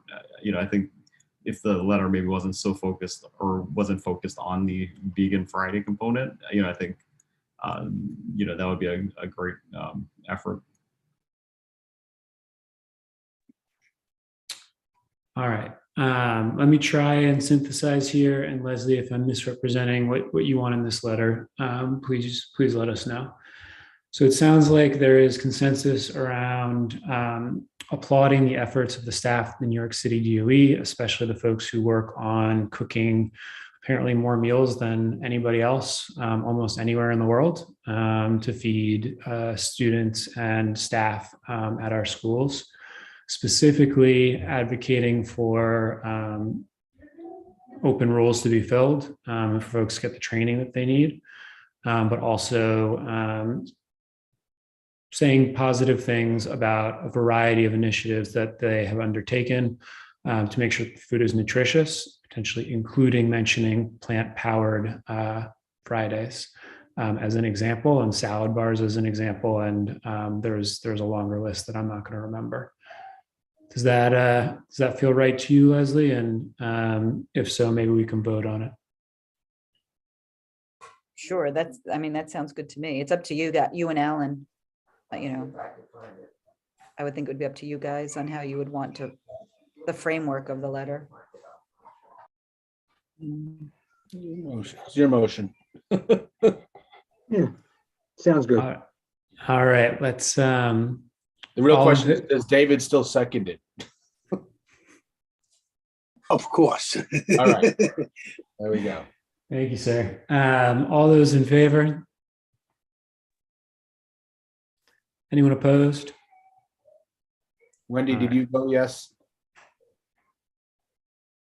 Oh, all right. I believe the only other thing, unless anybody else had a new business item, was Wendy wanted to bring up something new. She may have gone off camera for a moment. Sorry, we had a brief, something fell down, so I had to run away. But I'm supportive of the letter. And I received an email shortly before this. I imagine we all did. But it sounds like Eric Botcher has provided additional funding that I think is going to increase basket pickups. I think there's like 2 additional basket pickups.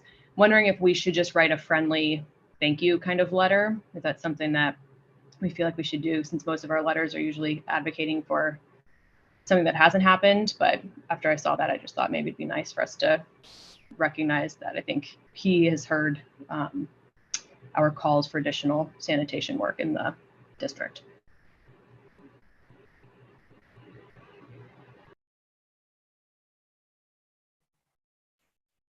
It doesn't have to be, just to be clear, it doesn't need to be a board letter. Unless Wendy is asking, it could be a board letter. We could write an administrative letter if that's, again, if that's Wendy, if you feel it suffices. So Yeah. Do we know when it's, I'm sorry, I saw the email too, Wendy. Do we know when it starts or when it or how it's gonna, where in, which routes yet and everything? I think it was in the. It's across the board in the district for weekend pickup. Weekend pickup? Yeah, so it literally doubles the weekend pickup, which has, been rough lately. So, we're not completely out of the hole that we've been in, but it's certainly a step in the right direction.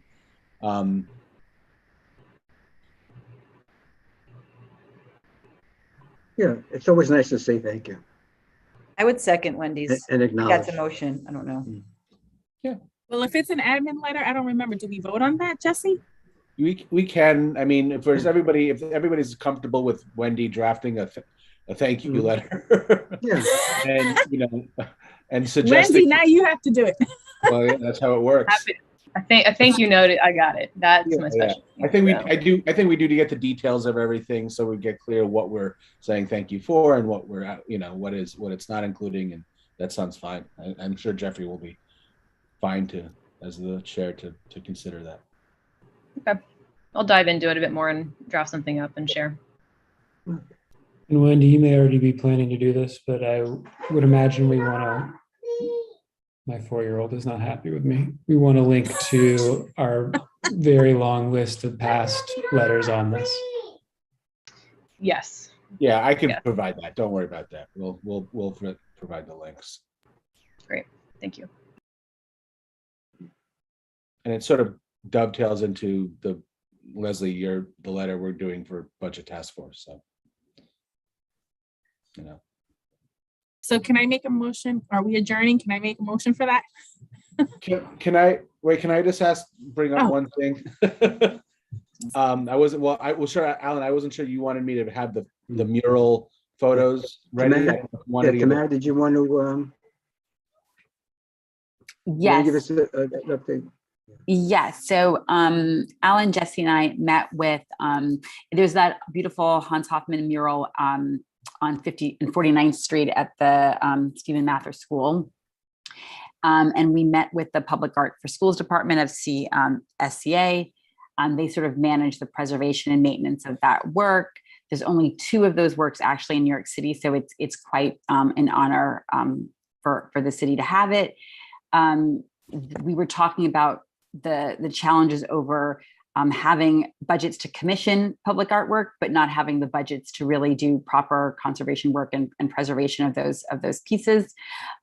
They will be able to do some work assessment to understand the full scope of the needs for repairs to the piece. When there was talk we had about, is there some sort of protection you could put to sort of deter people from doing something? They were thinking not sort of an infrastructure, but they did believe that lighting and possibly a video camera actually might be able to help deter. They really were appreciative of the neighborhood sort of residents' care and concern around this, and any role the board office can play. I think they're presenting in April. I'm not making that up. You're right on, and they're actually going to present on.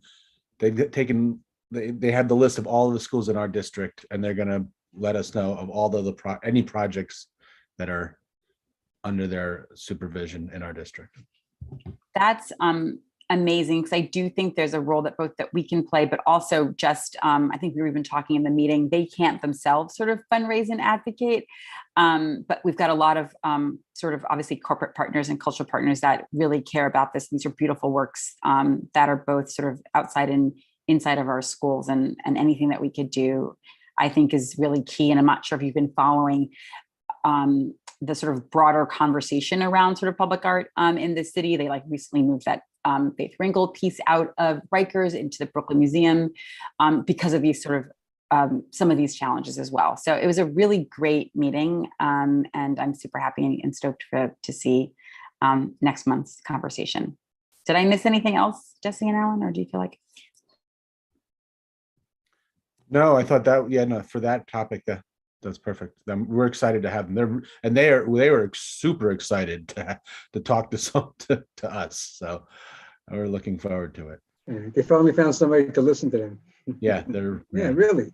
Yeah, yeah, amazing. it was nice.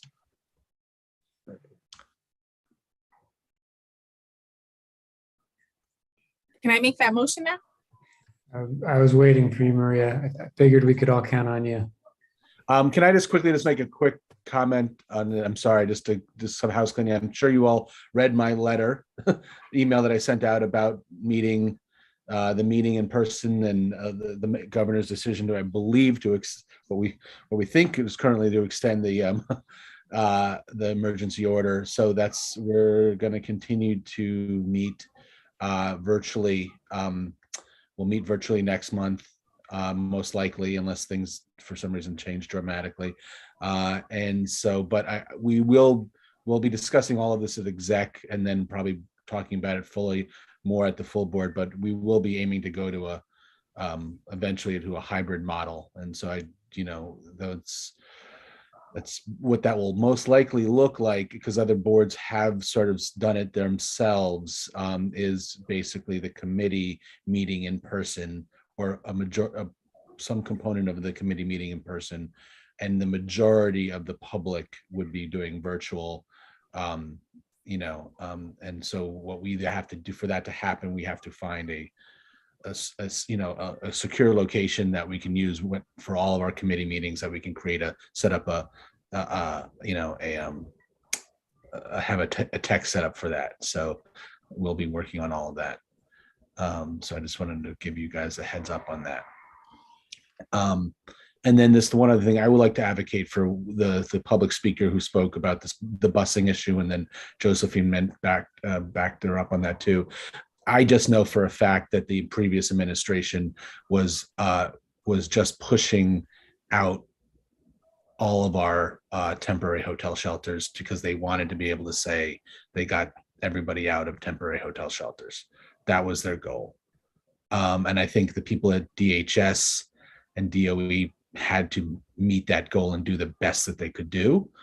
But I don't think it was done in some sort of, really, I think it was done around the concept of being able to say something to the public and to the press, and not necessarily having all of their ducks in a row for some of this stuff. So I do think it's an important thing to think about, because they literally we had temporary hotel shelters in our district for as long as I remember being district manager. And that's not to say that they should stay that way, but they certainly, to get them all out in a matter of a month means I'd be happily surprised if things didn't fall through the cracks.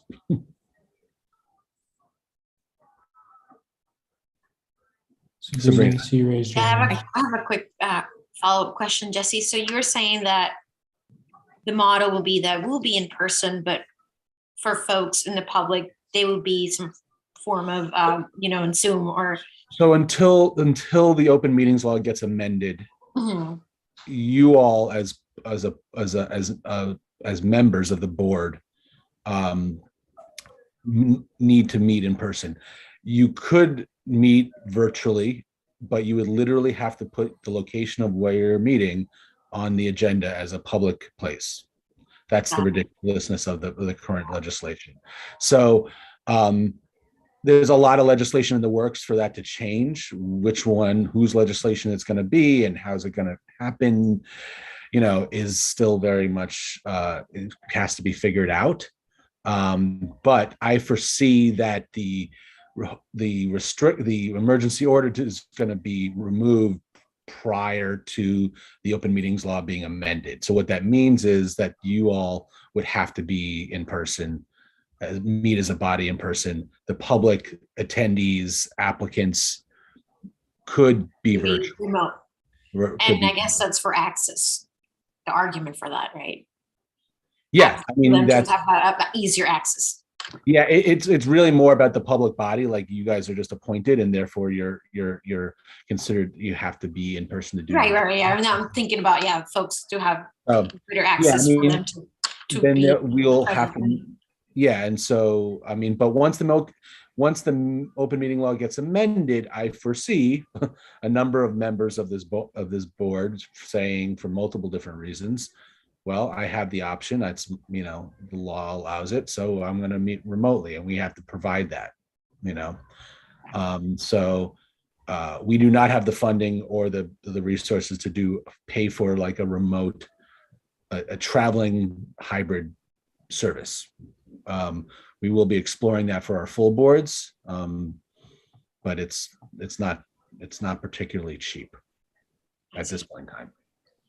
Okay, and then I guess we'll know the meeting place next month, because I know that before this was canceled, it was in Google, right? Yeah, so we have, so that's a good point, Sabrina. I'm sorry. We have secured Google going forward for this committee. Again, that could change. We don't know. I doubt that will last very long, because if we are going to go into a hybrid model, I need to be able to have the same space. Every committee has got to sort of meet in the same space, and not one of those spaces. We get all these places donated. So the pressure to put one location is going to provide us, 9 nights a month is a lot. So we're trying to figure that out, but most likely we're going to have to find, you maybe do it out of our office, maybe something else, but we'll have to figure that out. All right. Thank you, Jesse. But I will say the Google space is wonderful. Yeah, I'm actually looking forward. Jesse, I make a motion. Sorry. To adjourn. Oh my gosh, Maria. I'm done. Can I make a motion to adjourn? I second. Tamara, your hair looks lovely. I love it. Thank you, everybody. Bye, guys. Bye. Bye. Good to see you all. Blake, I'm taking you to a meatless dinner. Get home safe.